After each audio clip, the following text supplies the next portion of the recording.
ay Sabado ngunyan, daitugod sa imo na magpaasan kan higdaan.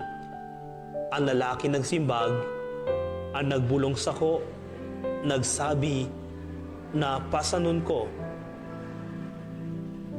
Ang higdaan asin maglakaw.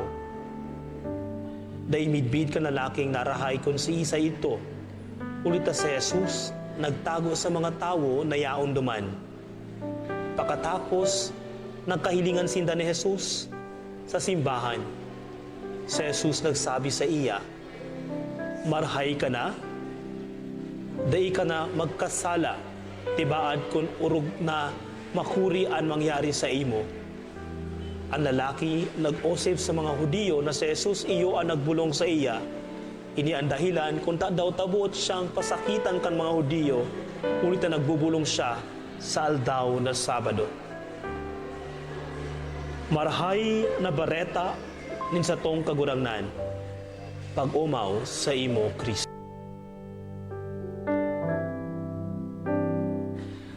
Diyos marhay na pagkaaga sa liwat, mga namumutan kong mga tugang kay Kristo.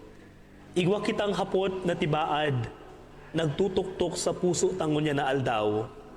Ano ang haloy ng paralisado sa sakuyang buhay na gusto kong paumayan ng Diyos? Ano ang haloy ng paralisado sa sakuyang buhay na gustong paumayan ng Diyos? Sa enot na pagbasa halos sa libro ni Propeta Ezekiel, nahiling niya sa sarong bisyon ang tubig na nagbubulos halos sa templo ng Diyos. Sa kapinunan, sadit sa naini, garo sadit na sulog nin tubig. Alagad mantang padagos ining nagpupulos, ini nagrararong sagod na maging sarong makusog na salog. Asin sinabi sa bisyon, kung saan nagbubulos ang tubig na ini, nagkakaigwanin buhay. Maski ang dating alang na daga, nagiging buhay. Ang mga kahoy sa palibot kan salog, nagbubunga, asinan sa indang mga dahon, nagiging bulong sa mga may helang. Ang tubig na ini, simbolo kan grasya nin mahal na Diyos. Ipinapahiling ka ini na kung ang presensya nin Diyos nagbubulos sa tuyang buhay, nagkakaigwa nin pagbabago. Ang alang na puso, nagiging buhay. Ang lugadan na puso, nagiging marahay. Ang nawa ranin paglaong, nagkakaigwa giraray, nin liwanag nin paglaom. Mga tugang sa Ebanghelyo, nahihiling taan malinaw na ladawan nin sarong tao na garunawa ranin paglaom. Sarong lalaki na 38 ng taon na may helang. Isipan niya to iyan, 38 anyos. Haros supilog niyang buhay, ginugol sa paghalat sa gilid kan kadigosan nin Bethsaida. Ang paniniwala kay to, pag naghiro ang tubig sa karigosan, ang enot na makakalaog, mauumayan. Kaya aroal daw siyang nagahalat. Alagad sa laogin halawig na panahon, mayo siyang nakukuha na tabang.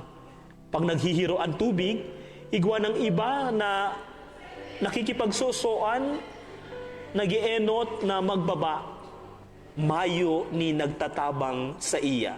Mga tugang, isipan niya to an sa iyang kamugtakan. Siguro igwanin mga panahon nin paglaom, alagad mas dakol ang panahon nin pagkadismaya. Baka igwang mga pagkakataon na iniisip niya, siguro arog na sa nakainian sa kong buhay. Siguro arog na sa nakainian buhay ko. Asin siguro mga tugang, igwamanin mga parte kan sa tuyang buhay na arog kay ni. Igwanin mga lugad na haloy na niya tong daradara. Igwanin mga kasalan na pauruutron niya tong ginigibo. Igwanin mga problema sa pamilya o relasyon na garubaga dai na nagbabago. Igwanin mga pangaturugan na garubaga dai na mahahaman. Sa diit-diit, nasasanay na kita sa satuyang kaluyaan. Naanad na kita sa satuyang inaapod na paralysis. Alagad sarong aldaw, nagdatong si Jesus. Dahil siya nagdigdi para maghiling sana. Dahil siya nagdigdi para magtao sa nanin konseho. Kundi inarani niya ang lalaking ito, asin hinapot siya nin hararom na hapot. Gusto mo daw na mabulong?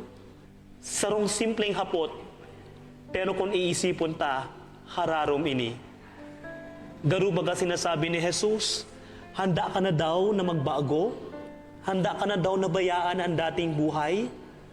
Handa ka nang magpuon giraray? Mga tugang, kung si Jesus mahapot sa tungon yan, kan kaparehong ahapot, gusto mo daw na mabulong? Ano daw ang magiging simbag ta? Gusto ta daw na mabulong halay sa kaanggutan na haloy ta ng pigtatago? Gusto ta daw na mabulong halay sa inggit o pride na luway-luway na nakakaraot sa relasyon sa iba? Gusto ta daw na mabulong hali sa mga lugad kan nakaagi na padagos tang dinadara sa puso ta? Kung minsan, nauugma na sana kita sa tuyang kaluyahan. Garo mas madali na sanang magdanay sa dati kaysa magbago. Ang simbag kan lalaki kay Jesus, risang-risa. Dahil niya tulos sinabi na gusto niya marahay. Imbes sinabi niya, mayo pong matabang sako. Garo baga nakapokus ang sa iyang isip sa iyang problema asin sa kakulangan nin matabang sa iya. Alagad bako duman nakapokus sa Jesus.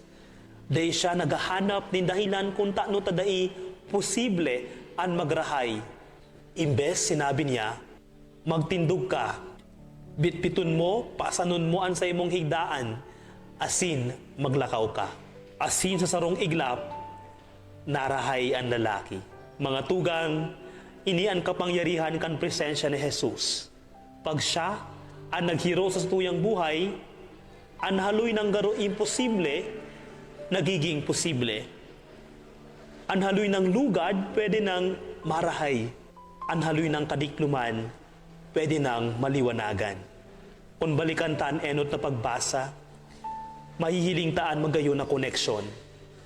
Ang tubig na nagbubulos halis sa templo na nagtataong buhay sa gabos na inaagihan kaini, garuman sa naladawan ni Jesus mismo.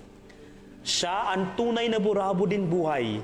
Siya ang tubig nagtataong buhay sa tuyang kalag. Asin ang biyaya na iyan, padagos na nagbubulos sa kungunyan. Urog na sa mga sakramento kan simbahan. Sa pagpangaji, asin sa tataramon ng Diyos. Kaya ngunya na Kwaresma, mga tugang, inaapod kita akan kagurangnan na dumulok sa iya, bako sa natanganing magdangog, kundi tanganing magpaomay. Siguro igwanin parte kan sa tuyang buhay, nagaro alang na daga, mayong sigla, mayong paglao. Alagad kung itugutaan na magbulos ang biyaya ng Diyos sa tuyang puso, dawaan alang na daga, pwedeng magbunga. Kaya hapotuntan sa tuyang sadiringon yan, ano ang parte kan sa kuyang buhay na haloy ng paralisado? Ano ang lugad na haloy ko ng dinadara na gustong paumayan ng Diyos? Asin, handa daw ako na magtindog, asin magpoon giraray, kaiba si Kristo? Mga tugang, ang panahon ng Kwaresma, panahon ng pakikipag-olay, panahon ng pagbalik puot, panahon tanganing tugutan ang Diyos na baguhon kita. Mantang minarani kita sa mahal na Diyos sa pagpuon kay ning aldaw, hagadon taan grasya na madangog an sayang tingog na nagsasabi sa tuya, magtindog ka, magtiwala ka, asin magpuon, giraray. Bendis na malugot kita, kan sa tuyang Diyos na maheherakon, asin mamumuton. Amen. Pamibiinin banwaan, mamibi kita sa Ama, asin maghagad na paumayan ang manlain-lain niya atong pagkabuta, tanganing mabuhay kitang siring sa maninigong mga aki ni liwadag. Ansimbag sa lambang pag-arang, kagurangnan, inanyugaan sa mong pamibi. Tanganing an Santo Papa asin mga namamayukan simbahan, magdanay na mahigos sa liwanag kan Ebanghelyo, magbanaag kan kaugmahan na bunga nin pagiging dayupot sa Dios. Ipamibi niya to sa kagurangnan. Kagurangnan inanyugaan sa mong pamibi. Tanganing an satong puso magdanay na bukas sa pagtabang sa satong kapwa na nangangaipo kan satong tabang. Ipamibi niya to sa kagurangnan. Kagurangnan hinanyugaan sa mong pamibi. Tanganing an mga nalagalag sa dalanin buhay, asin yaon sa kadiklumanin kawa ranin paglaom. Makahiling kan liwanag kan Dios kay Kristo Jesus. Ipamibi niya to sa kagurangnan. Kagurangnan hinanyugaan sa mong pamibi. Tanganing an gabos na mga ina na mga paradara kan balaog nin buhay, biyayaan kan Dios suli kan pagkamuot, asin pagtubod na iniras tinda sa saindang kaakian. Ipamibi niya to sa kagurangnan. Kagurangnan hinanyugaan sa mong pamibi. Tanganing an mga nagihelang sa isip asin hawak, maranga asin mapaumayan, ipamibi niya to sa kagurangnan. Kagurangnan hinanyugaan sa mong pamibi. Tanganing an gabos na gadan mag-ako kan kapahingaloan na daing kasadkoran sa liwanag ni Kristo. Ipamibi niya to sa kagurangnan. Kagurangnan hinanyugaan sa mong pamibi. Langit no na Ama, hinanyugaan sa mong mga pamibi asin warasan sa mo ang grasya na mabuhay sa liwanag nin sa imong katotoohan. Mantang kami nagbabaklay sa pagtubod, uli kay Kristo sa mong kagurangnan. Amen. Ama niyamo na yaon sa langit, pabanalon ang ngaran mo, magdatong ang kahadean mo, mangyari ang buot mo sa daga nin siring sa langit. An sa mong kakanon sa aral daw itao mo sa muyang unyan, asin patawaran mo kami kan sa mong mga kasalan, siring na pinapatawad niya mo an managkakasala sa muya. Asin hare kami pagdarahas sugot, kundi agawa kami sa maraot. Amen. Mamibi kita, kagurang ng Diyos, nagpapasalamat kami sa oportunidad na makadangog asin makapaghurup-hurup sa imong banal na tataramon. Salamat sa giya asin liwanag na samuyang naresibi sa samuyang puso. Padagos mo po kaming ibanan sa samuyang araw-aldaw, giyahanan sa samuyang mga desisyon, asin bendisyonan sa samuyang pamilya, trabaho asin gabos na gibuhon. Tabangan mo po kaming maging tunay, mapagpatawad, asin mapagkamuot sa samuyang kapwa, arukan sa imong pagkamuot sa samo. Gabos iniinahagan niya mo sa ngaran ni Jesus na samuyang kagurangnan.